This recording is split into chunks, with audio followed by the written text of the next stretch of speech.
In this week's edition of Game Time Decision, Eric and I are going to try to play a little Nostradamus here and not only really predict who's going to win the Super Bowl, because we're predicting who's going to win the Super Bowl MVP. And we know the winner is probably going to have the MVP on their side, most likely. So we're going to look at both teams, a guy who most likely to win the MVP if that team wins, maybe a little sleeper pick. And Eric, let's start with the 49ers. Who's one guy that stands out to you as, the reason he would win MVP, if he's the reason they'll win? The reason is he plays quarterback, Colin Kaepernick. I mean, usually this is the position that earns this MVP award. We've seen guys like Deion Branch have the big game in the Super Bowl with the Patriots.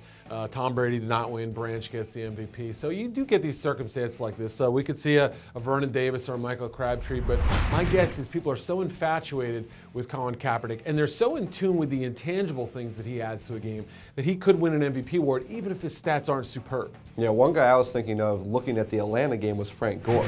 Because, if the Baltimore Ravens are able to keep Kaepernick in the pocket and maybe even shut him down through the air, it's going to have to be Frank Gore who's going to get the job done. It's still a known name, still a type of back that can carry his team, score enough touchdowns. If the 49ers win, he can win MVP. And if there's ever a year where a running back is going to win it, it's this year. We know about Ray Rice on the other side of the ball. Frank Gore has obviously been a huge player in the 2 playoff games, really come alive. Hadn't really done all that well with Kaepernick before that.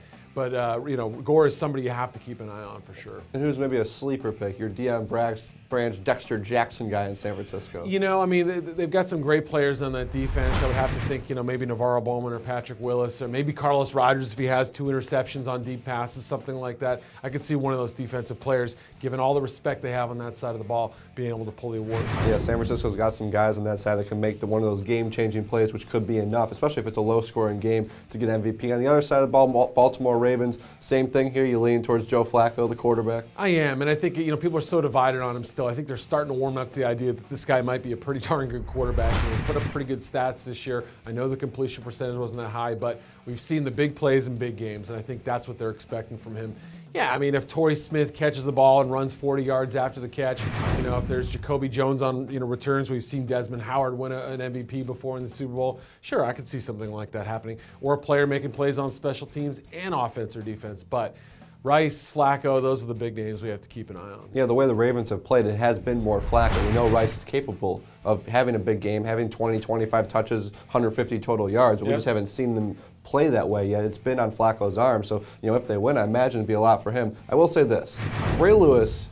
I knew you were going there. I knew you were. If he has like 12, 15 tackles, if he gets a turnover, just even one turnover, if they even lose, he might win it, because that's just how excited people are. We know this is his last game, riding off to the sunset. Yeah. I don't think Ray Lewis would have to do a whole lot if the Ravens win to get MVP vote. Oh, he won it last time they were there. He turned in one of the great individual defensive performances within a great team framework as well. But he was the star on that defense back in 2000. He had a great game. He's had double-digit tackles in each of the games so far. I could see it happening again, no question about it. And then some of the sleepers, I guess, looking at the defensive side of the ball. I think Anquan Bolden's one guy in offense. We saw him do it, earlier this postseason, have a big game. We've talked about Donnell Ellerbe before, Corey Graham, some of these guys that have really stepped up that we don't know about. We all know Terrell Suggs, but some of these other players could step up and make a big play. Who's been really quiet lately in terms of stats? Ed Reed. I'm just saying, one of the best ball hawks of all time. If he has 2 picks, if he makes 1 forced fumble, if he returns a punt, they do stick him back there occasionally.